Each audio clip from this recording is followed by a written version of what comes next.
Oi pessoal, estamos aqui com a Dani Barini. Vamos falar sobre um assunto que eu acredito que é muito importante.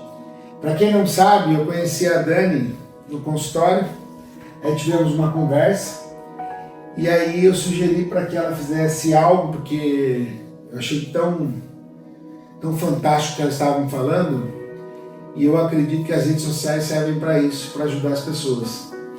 E aí nós fizemos um procedimento no centro cirúrgico, e aí ela sedada começou a falar, e a energia do centro cirúrgico foi algo fantástico.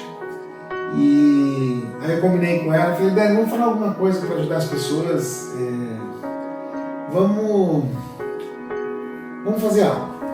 E aí eu combinei com a Dani está aqui, né Dani? E queria que você falasse um pouquinho de você, um pouquinho da sua vida, um pouquinho...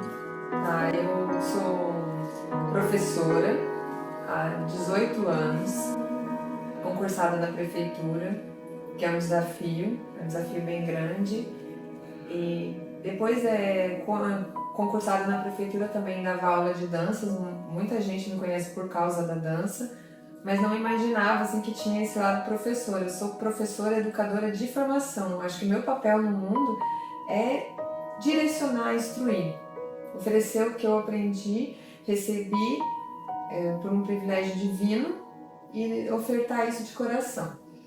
E aí, fazendo essa seleção, esse estudo, eu recebi, pela graça de Deus Pai, um filho especial, um filho autista, gêmeo.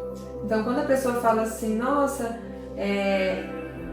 vou ser mãe, todo mundo quer ser mãe, mas o ser mãe não é ser mãe, eu acho que tem que ter coração, tem que querer ser mãe. Você não sabe o que Deus tem para você, não sabe o que prepara, você tem que querer com coração.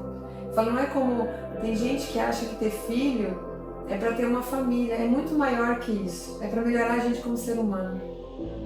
A gente é muito melhor quando a gente tem filho, a gente começa a ver que a gente não sabia nada da vida. Eu falo que minha mãe, eu só aprendi a ver minha mãe e tudo que ela valia realmente no dia que eu fui mãe. Que eu vi que quando a gente está cansada, a gente não tem força para ficar em pé, o amor motiva. Você vê aquele ser que depende totalmente de você, precisando da sua atenção, precisando da sua ajuda, precisando da alimentação, e é você que tem. Hoje eu descobri que não tem uma guerra entre o pai e a mãe. Os dois se completam, os dois se complementam. E esse filho especial foi o que me deu a chance de rever muita coisa da minha vida. Foi um presente. Eu consegui analisar o meu propósito de vida e ser uma pessoa melhor para mim e para os outros. Porque primeiro a gente tem que pensar na gente, aquela história da máscara de oxigênio no avião. Primeiro você põe em você para depois você pôr no outro. Enquanto a gente não estiver bem, a gente não consegue olhar o outro. Porque o mundo é do jeito que a gente está. Se eu não estou bem, tudo ao redor fica ruim. Então eu tenho que estar bem. Então assim, eu fui procurar todas essas respostas, porque eu queria achar respostas. Eu falei, mas como pode, Senhor? O Senhor me dá um filho especial? Eu tenho tanto e quem não tem nada? Eu quero fazer por aqueles que não têm. Eu não quero fazer por mim. Salvar o mundo é fácil, mas eu não vivo sozinha. Eu falo, o mundo só é mundo quando todo mundo estiver bem. A gente está indo na direção da nova terra, do novo mundo. E não tem como eu falar assim, olha, eu vejo o Rodrigo sofrer, eu tô feliz. Não posso, porque eu tenho empatia, eu sou ser humano. E eu não posso ver a dor do outro e ficar quieta. Então, o meu presente foi o autismo, o transtorno do espectro autista do meu filho, que me fez olhar minha filha, olhar as crianças também que não são neurodivergentes, mas que precisam de muita atenção, muito amor, principalmente na primeira infância, que a gente peca demais. Eu falo assim, tentando acertar a gente erra. Agora imagina a gente nem tentando, a gente nem fazendo nada. Então assim, as minhas costas, Deus não dá o frio, Deus dá o cobertor conforme o frio, dá as costas, né? Tem acreditado?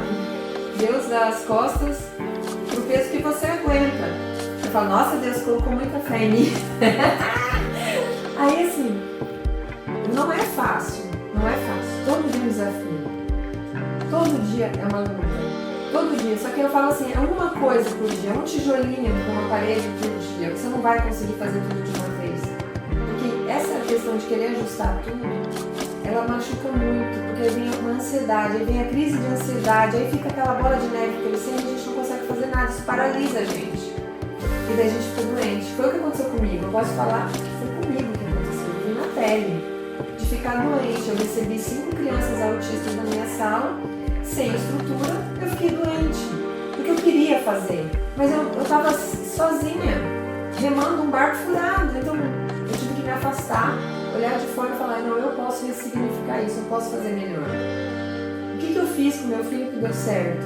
O que não deu certo? Onde você foi buscar suas respostas? Estudando.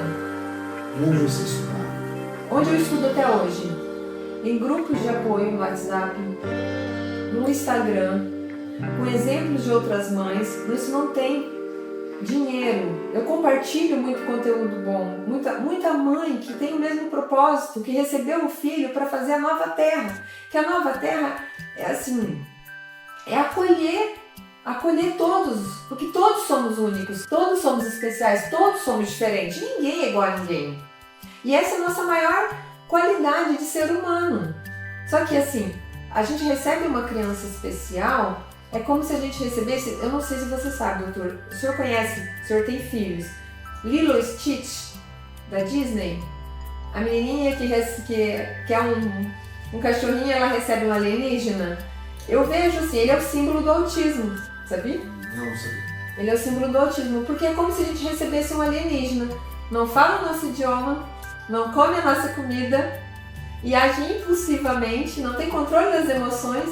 Então, a gente vai ter que aprender a lidar com tudo isso. A gente nunca parou para pensar nisso. A gente achava que era só dar instrução, o filho faz e obedece. Não é. É muito maior. É muito mais profundo esse olhar. E é construído diariamente com uma coisa que a gente não tem. A gente cobra das crianças, mas a gente não tem. Espera e paciência. Você falou que você ficou doente numa sala com 5 autistas. Isso. Né? Aí nós estamos falando de educação. Nós estamos preparados para a educação para o autista? Hoje, não. Mas isso vai ter que ser construído. Uma parceria família-escola. O professor também está doente. A escola também está doente. Eles precisam de ajuda. E se a gente não se unir, não juntar as forças, não tem escola modelo, não tem padrão. Porque a única coisa que faz a gente conseguir o êxito é a união, o trabalho em equipe. No seu modo de ver, o que poderia ser feito? E no meu modo de ver, a família participar mais. Não jogar. Você acredita que a família se esconde? Nós passamos por um processo. Primeiro é a negação.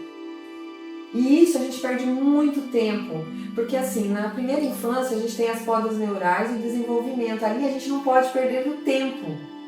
Então ali tem que ser intervenção, e o professor ele tem olho clínico para isso, porque ele vê isso e consegue falar para o pai, tem alguma coisa errada aqui, vamos investigar, a gente não sabe o que é. Quando você descobriu que seu filho era autista? Com 1 aninho e pouquinho, ele não atendia o nome. Eu brincava, eu sou muito bem-humorada, eu falava, cachorro atende o nome, meu filho não atende o nome, tem alguma coisa errada. Podia ser várias coisas. Transtorno do processamento auditivo, porque ele pode ouvir, mas não entender o som.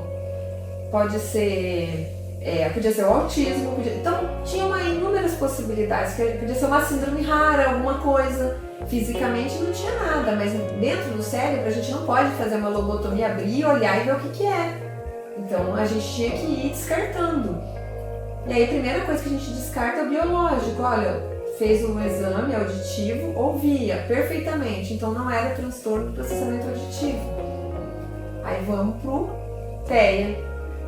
E aí já começamos a intervenção precoce. E aí a gente vai dando murro em ponta de faca até acertar. Você foi procurar um neurologista? Neurologista. Depois a gente foi procurar, aí vai indo, fonoaudiologista. A primeira pessoa que me ajudou foi uma fono amiga. Falou, faz um vídeo dele, manda pra mim. Porque eu falei assim, porque ela trabalha com pessoa com deficiência auditiva. E eu falei, bom, se ele tiver alguma coisa no processamento auditivo, é ela a pessoa, né? Não era. Ela falou, não, vamos fazer alguns testes aqui no consultório mesmo, vem aqui. Ela fez os testes.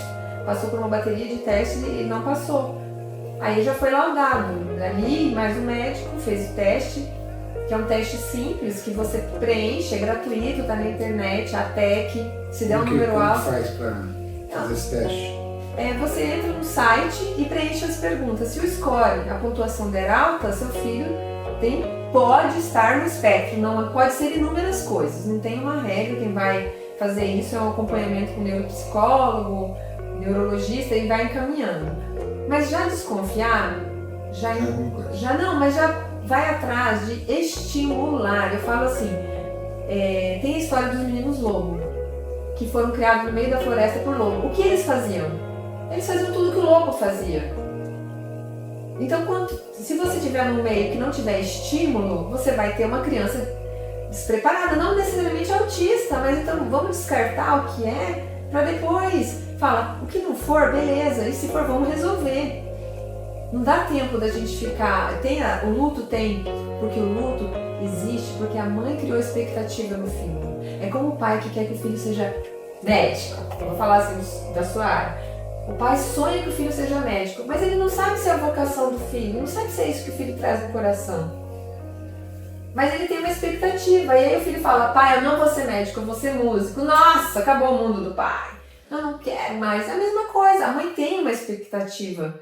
Eu não tive, porque eu tive gestação gemelar.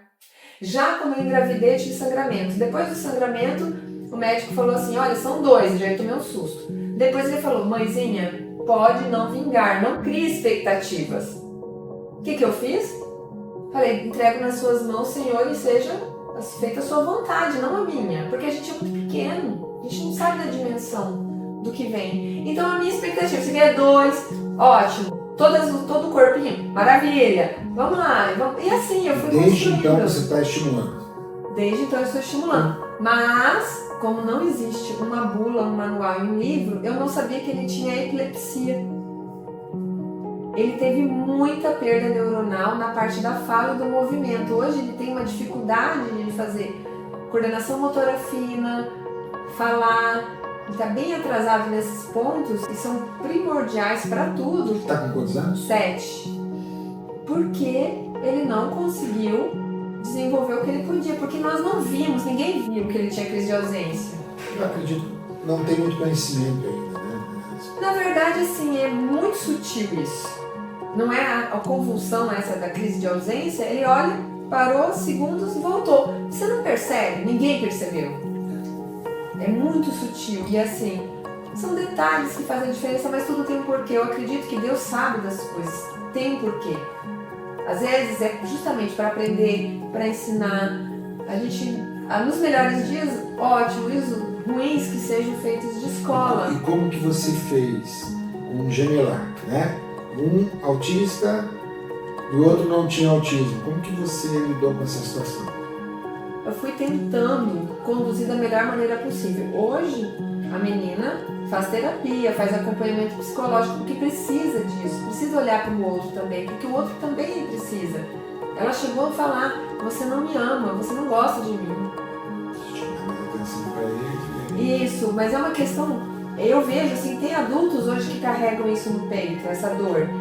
De uma mãe que teve um filho especial e ela tinha que se dedicar por essa pessoa, e o adulto fala, minha mãe só ficou cuidando do fulano, minha mãe só ficou cuidando da ciclana, ela não olhou para mim, e carrega essa mágoa. Eu falo assim, você não sabe a dor que foi para sua mãe não poder estar disponível para você, você não sabe o que carrega, a mãe também sofre. Eu falo, a mãe é ser humano. Um dia minha mãe falou, Rodrigo, você tem que entender que tem filhos que você sabe que vai embora, mas tem filhos que precisam um pouco mais de ajuda. Então é isso. É isso. E tá tudo certo. Então cada dia um passo de cada vez. Estudar. A única coisa que eu falo que vai emancipar para chegar lá na frente e falar, nossa, eu consegui. É igual fazer uma faculdade. Quando você entra, você fala, será que eu vou dar conta? Um monte de matéria, um monte de prova. E quando você graduou, qual que foi a sensação? De alívio? Não, medo, porque é outra etapa. É outra etapa que vai vir. É outra prova. Aí vem, no caso da medicina, vem a residência. Aí você tem que passar na residência. Daí vai a prática, que é pior. E o medo. Então a vida é assim. Em todo momento a gente é desafiado. É um novo passo. Uma nova construção. É estar aberto. olhar, porque às vezes Deus manda o barquinho e a gente não olha. Deus dá oportunidade. E essa oportunidade que a gente vai construir. E não está ligado em nenhum momento ao poder financeiro.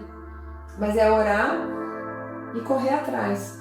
Eu vejo isso é muito importante para as pessoas certas estarem no nosso caminho. Porque assim, às vezes a pessoa tem muito recurso, mas só vai profissional errado. Vamos dizer assim, negligencia essa questão de estar família unida. Então, porque acontece também, não é porque às vezes a pessoa se sente assim prejudicada porque não tem uma condição financeira, mas não é isso, eu vejo que não é isso. Hoje tem ferramentas, né? Tem Instagram. Hoje tem ferramentas que podem auxiliar muito. Livros, por exemplo, em grupos de WhatsApp que a gente compartilha. Alguns livros que as pessoas possam... Eu acho que a primeira é começar pelo cérebro autista. Baixar um aplicativo, não precisa ler, tem PDF, é gratuito. Aí você abaixa um aplicativo de leitura, põe enquanto está cozinhando, está fazendo, porque o serviço vai continuar a existir, não existe mágica. Não tem mágica.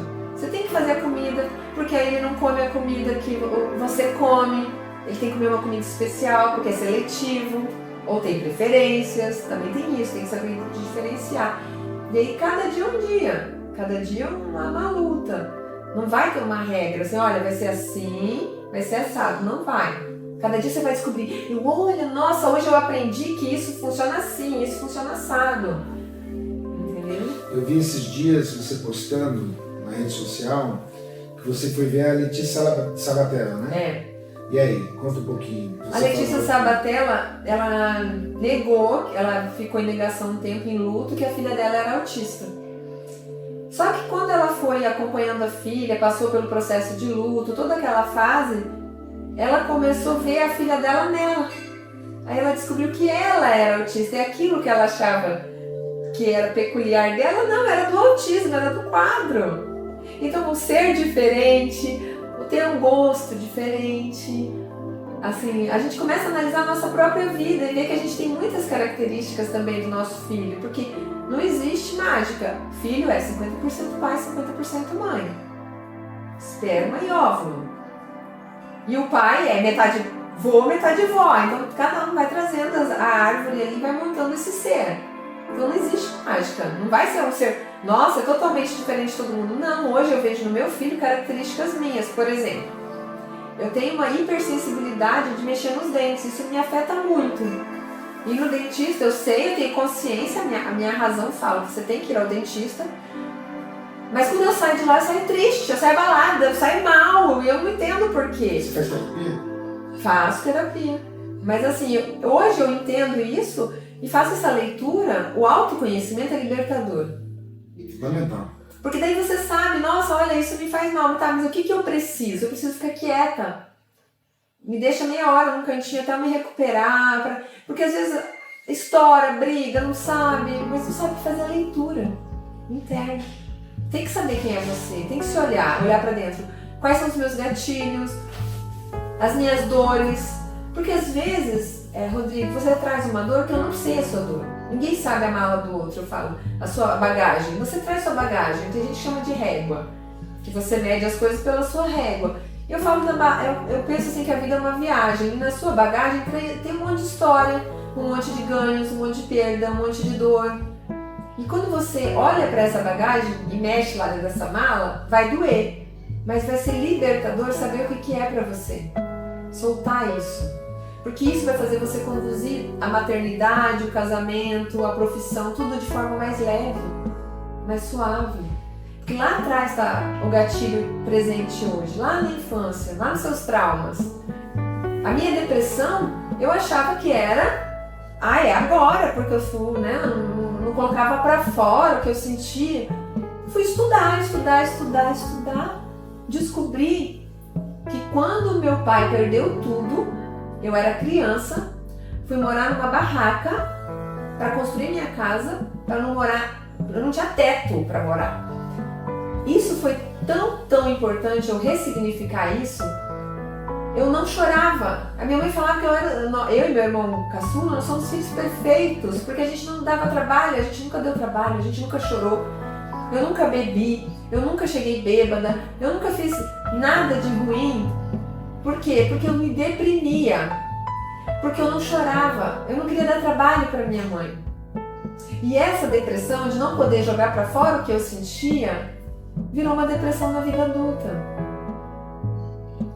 Então isso é muito, muito, muito importante. É importante a gente chorar, é importante a gente olhar para trás hoje e falar, isso não me faz mais mal, eu não tô lá. Hoje eu consigo falar e ressignificar isso. Mas foi um trauma. Entendeu? Ver a dor do outro, ver a dor da minha mãe e não poder expressar a minha dor para não fazer ela sofrer.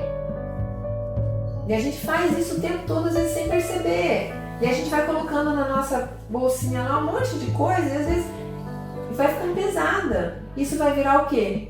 Um câncer. Tudo psicossomático, né? Tudo psicossomático. Não é o que você come. Eu brinco assim, eu tenho uma vizinha que tá ótima. O marido dela faleceu antes dela e ele era um cara muito preocupado, era um cara muito bravo, era um cara que ele não tinha o controle das emoções e ela é mais light. Não é o que ela bebe, não é o que ela fuma, o que ela come, não, mas é o estado interior da pessoa. Está muito mais ligado ao que a gente traz aqui dentro, a emoção. Muito preconceito? Eu acho que está diminuindo muito com relação ao autismo. Não porque a proporção está tão grande. Hoje mesmo nós temos uma criança que está operada aqui no hospital, retirou as amígdalas, e a hora que eu entrei no quarto, uma coisa que me chamou muita atenção, o amor daquela mãe. É impressionante. É surreal. É surreal. Surreal. Tô até arrepiado aqui, ó. O amor dessa mãe com essa criança. E pergunta pra mãe se é pesado. É pesado? É. Mas não diminui o amor. Eu fico às vezes com raiva, porque eu não sei o que fazer. Eu também não sei o que fazer. Eu queria ter a resposta. Em muitas situações eu não tenho a resposta. Porque a gente vai contra tudo aquilo que a gente construiu. Aí, por exemplo, quando eu fiz faculdade, vai fazer 20 anos ano que vem, não tinha nem a matéria autismo, não tinha nada. É muito. Então a gente tem muito que construir, tem que fazer muitas pontes e assim entender que não é um peso, mas é uma nova perspectiva. É um novo humano, quem sabe? Eu não sei, a gente não sabe, a gente é pequeno demais para saber essas coisas, para entender. Um estudo mostrou que eles têm menos neurônio espelho, então para ter empatia. Mas aí eu fico pensando, hoje, todo mundo com fone, todo mundo alienado, ninguém tem empatia com ninguém. Talvez o novo ser humano vai ter sororidade, que é sentir o que você sente, não é ter empatia, não é fazer leitura externa, é fazer conexão de alma. Isso é mais avançado. Porque assim, meu filho, ele sente o que a gente sente, ele não precisa olhar a minha cara brava, não tem sentido só o rosto, tem o que eu sinto no coração, o que eu trago na alma. Isso ele sente, isso ele lê. Ainda não fui atrás de estudar, aprofundar, mas eu acho que tem muito de sororidade. E as mães atípicas entendem isso, principalmente. Toda mãe tem, mas a mãe atípica tem muito mais profundo. O que é sororidade e o que o filho sente, ela sente. O que ela sente, o filho sente. Essa ligação. E é muito forte. Palavras não descrevem. Tanto que uma coisa que eu descobri, que eu queria que meu filho falasse, não, eu quero que meu filho se comunique, não vai falar. Fiz amizade com uma pessoa com deficiência auditiva, fui na farmácia e eu pedi para ela pegar um medicamento para mim. Ela falou que não podia porque ela não ouvia. Eu falei, mas eu falei que a mão dela estava boa, que ela podia pegar. Conversamos, se entrosamos, fui no mercado, ela estava lá, conversamos, ficamos amigas. Aí eu percebi que eu não preciso saber Libras, a linguagem do ser humano é universal. É empatia, é estar disposto, é estar disposto. Não é linguagem, não é idioma, não é o inglês, o português, o espanhol. É o amor, é olhar o outro com amor, com zelo, saber que ele é importante, todo mundo é importante. Isso vai fazer a diferença, não é só falar a palavra. A palavra é importante? É, mas é muito além. Comunicação, a gente se comunica com gesto, com olhar, com corpo. Esses dias você comentou que um médico entrou na rede social e falou contigo. Sim. Né? Você não fazia esse trabalho que você está fazendo nas redes sociais hoje. Não. Qual o retorno que você está tendo? Porque quando a gente, eu, pelo menos eu sou assim, eu não ajudo pelos outros, eu ajudo por mim. Quanto mais eu ajudo, mais feliz eu fico. O segredo da cura interior, dos traumas, é justamente isso, se doar. Quanto mais a gente distribui, tem uma frase, eu não lembro agora quem foi que falou, a gente já deve ter ouvido falar, quem distribui rosas fica com o perfume nas mãos. É sobre isso. Quanto mais você distribuir rosas, mais o perfume vai ficar com você. Quais as perguntas que mais fazem para você hoje, Dani? E com certeza tem muitas perguntas, muitas interrogações, as pessoas não sabem muito a respeito. Não tem uma específica, cada momento é único, a gente vai construindo um diálogo. Assim, as clínicas são uma grande, grande terapia para as mães, a recepção, porque é ali que a gente troca histórias, dúvidas, tristezas, alegrias, risadas, porque a gente percebe o quanto a gente está feliz por estar ali, poder estar ali também. Eu falo que a felicidade é em todo momento estar presente naquele local 100%. Eu falo, eu sou feliz no açougue. Obrigado, Senhor, porque eu comprei uma carne. Ou obrigado, Senhor, porque eu pude comprar o alimento. Eu sou feliz quando eu estou varrendo uma calçada. Obrigado, Senhor, porque eu tenho as mãos, eu posso varrer. Então é isso, é ser grata a cada momento do dia, a cada hora. Eu falei, porque a gente não sabe o dia de amanhã. Eu não sei se eu vou viver amanhã, mas hoje eu vou fazer bem feito. Hoje eu vou fazer o meu melhor. Amanhã não tem como saber. O dia de amanhã só Deus sabe, né? Então, assim, eu vejo que, sabe, não tem um porquê, uma questão. Vai surgindo naturalmente. E a gente vai construindo. Como que faz para as pessoas entrarem em contato contigo, te acessar? Como faz? Olha, eu acho que assim, a plataforma mais fácil é o Instagram hoje. Mas eu tô no TikTok, no Facebook, no WhatsApp. É Dani Barilli, já acha lá.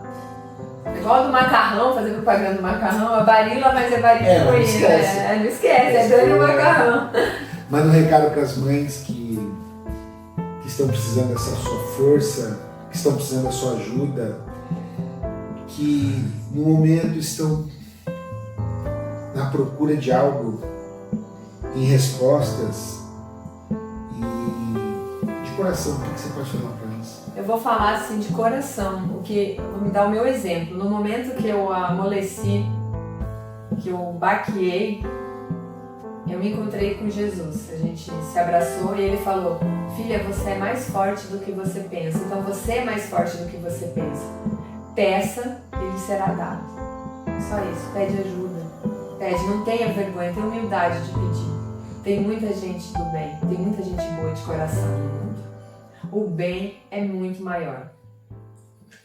É isso aí, pessoal. Gostaram? Eu adorei. E assim,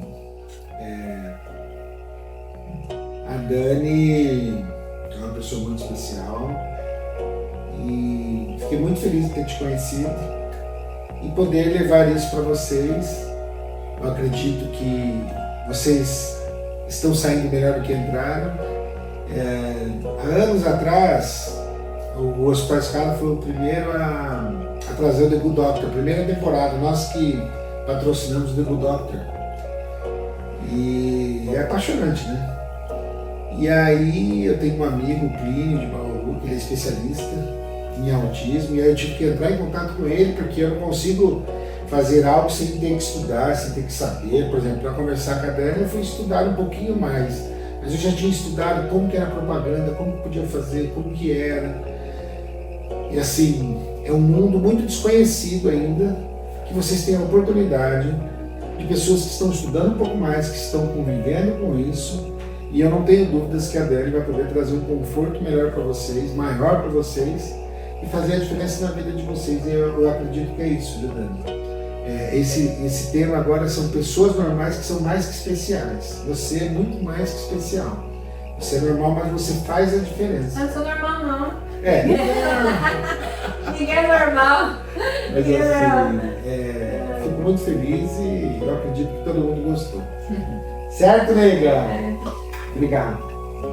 Camila, parabéns. Obrigada.